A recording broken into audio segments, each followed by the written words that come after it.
mga uuwi. Sa mga uuwi dyan, OFW. Mag-ingat kayo parati dyan sa labas ng bansa. Sorry, naka-FB10.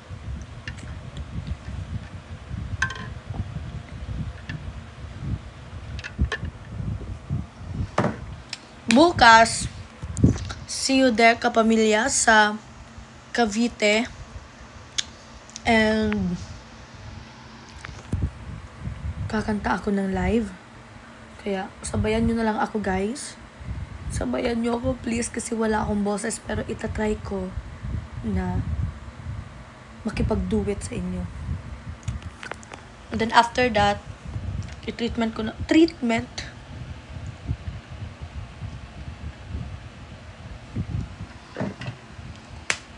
aayusin ko na yung boses ko. I mean, ibabalik ko na siya sa dati. Hello. San sa Cavite? San nga ba sa Cavite? Hala, magmamall show ako bukas. Hindi ko alam kung saan. I love you guys. I love you, ate from Mexico.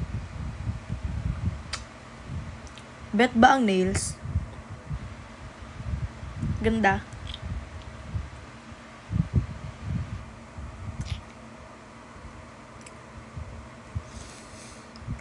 Mag-end live ako mamaya.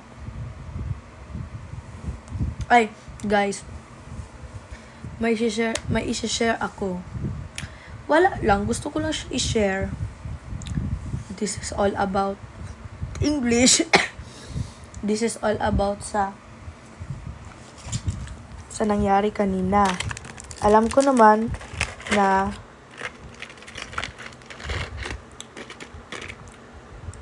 inom muna ng strepsils. Alam niyo naman na ayun nga, may na sa Twitter na nagpakain kami sa isang orphanage, ganyan. And then suddenly may isang bata doon na siyempre maliit mga bata eh. May isang bata doon na pinainom ko ng tubig kasi gusto niya uminom. Hindi ko alam ano nangyari sa akin. Pinapainom ko siya ng tubig. Biglang parang alam mo yun, yung luha mo nandito sa gilid. Tapos sabi ko, bakit ganito? Bakit ganito ang mga nangyayari? Ganun kasi makarelate ako kasi ganun din ako sa kanila. Although, hindi naman ako nanggaling sa isang orphanage, ganun. Pero, yung point na, parang, nasa ganun kang sitwasyon ba?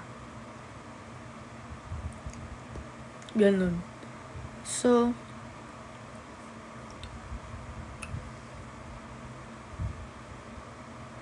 yun. So, habang, ayun nga, pinapainom ko, yung luha ko andito sa gilid. Tapos, bigla kong tumayo. Iniwan ko yung bata. Siyempre, tapos na siya uminom ng tubig, iniwan ko yung bata. Pumunta ako sa sakyan. Higa ako ng tissue, tapos pumunta ako ng CR. Kasi hindi ko talaga kaya. Like, doon ko lang nilabas. Umiyak ako doon, tapos bumalik na kaagad. Tapos sabi ko, okay, wala kang magagawa kung iiyak at iiyak ka. Wala kang magagawa kasi andyan na sila. So sabi ko, okay, ang magagawa ko na lang is tulungan sila. So kaya, ganun din ang mindset ko siguro na imbes na umiyak ka para sa kanila, tulungan mo na lang sila. Yung parang ganun. So kaya, happy talaga din ako sa mga bata kanina. And siguro malapit din yung loob ko sa mga ganun na mga bata or sa ganun na mga sitwasyon kasi doon din ako galing. Alangan naman makarelate kasi hindi ka galing, naku naman. 'Di ba?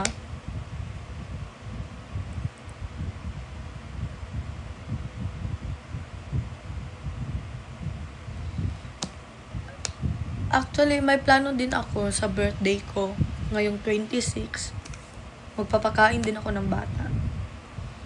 Kasi hindi ko naman kailangan mag-video, mag-post hindi ko naman kailangan kasi hindi ko naman kailangan na i-post yung video, yung photos para madami ang likes, para mag-gain ng followers. Yung mga ganun.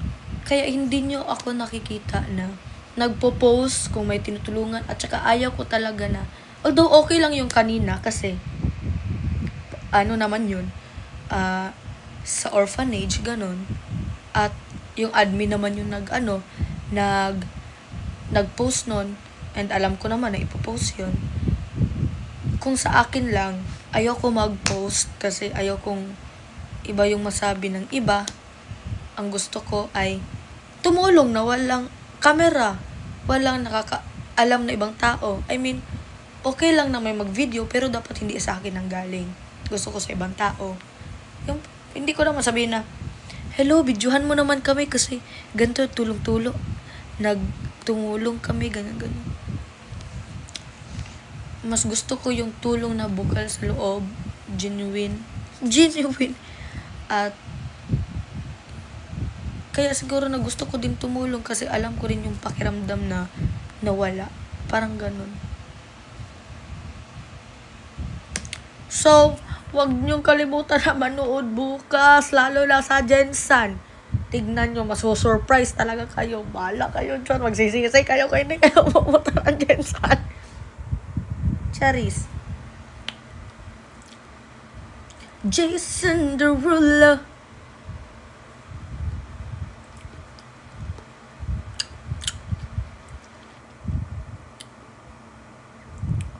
Kasama ako bukas sa Antipolo. Di ba Cavite? Antipolo? If I'm not mistaken.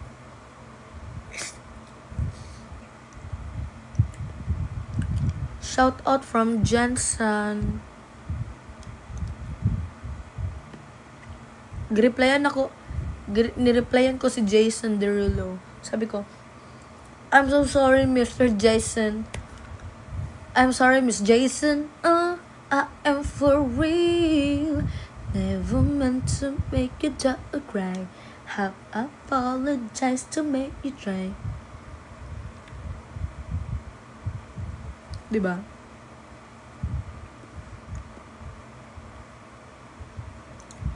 Huwag kayo mag-expect na birit yung kakantahin ko bukas. Sa Dasma bukas. Dasma pala kami bukas. So, alam nyo naman kung anong boses ko na paos. Why not? I-help nyo na lang akong kumanta bukas. Please, sa bola.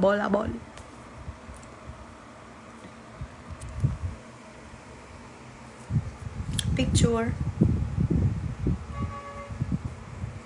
Okay, screenshot mine. Screenshot.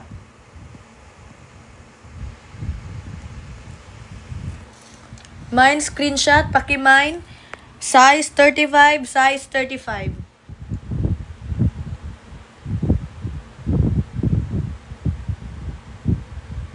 SS. Pa-SS ako. Pa-SS. Ano po bang prefer nyo sa sa mukhang to? Naka-smile or naka-fierce? Pa-mind ko naka-fierce. Pa-mind ko naka-fierce.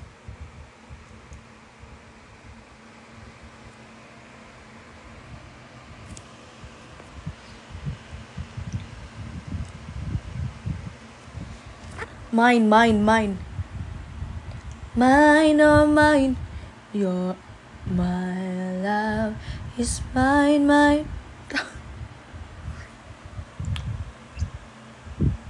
Oh, ganito fierce. Pakak.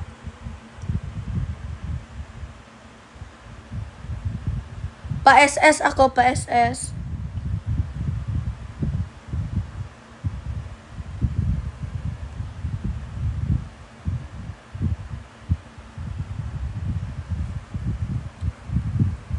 Kita ang mata pose. 'Di ba? Aminin nyo.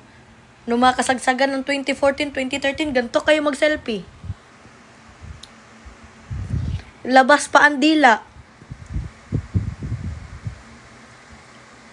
Pag ganon, wag niyo akong atikin. Wag niyo talaga akong anuhin. Utu-utuin kasi lahat tayo dumaan ng kajijimon. Ganito, ang tawag dito, one eye side profile. Tapos yung buhok nyo pa ganito. Huwag nyo talaga akong maano-ano dyan kasi totoo to. Pag ganito.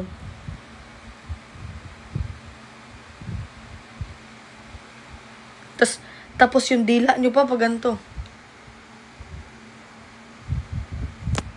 Tapos, yung mga 2013, ang mga buhok day, nagkaganto na ang mga buhok. Halos yung buhok sa kabila, lumipat na dito sa kabila. Kalbuhin na lang ang lahat. Pag ganito. Oh, nakaganto pa yung buhok nyo. Oh.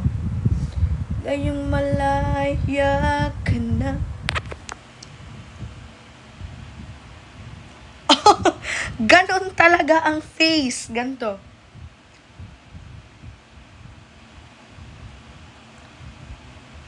Tas may paganon pa. May paganon pa.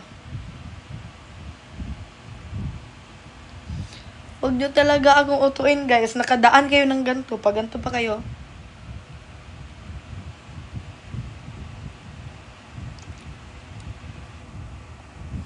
Tapos yung sound pa. Yung sound nyo pa dati. Diyosa, Diyosa, Diyosa ng buhay ko. Akala ko wala ng kwenta ang buhay ko. Ngayon dahil sa'yo nagkakulay ito. O, diba? Huwag nyo kong char-charin. Tapos yung ano nyo pa, yung profile nyo pa.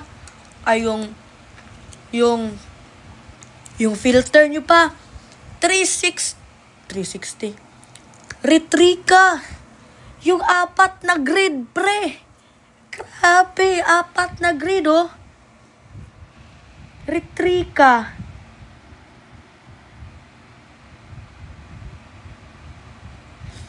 Andito si Ken. Huwag niyo kong utuin.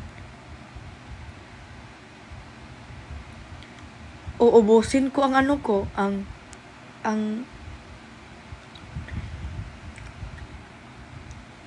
wala, sure, andito si Ken. Inuuto niyo naman ako eh. Ken, mahal. Charissa, wala.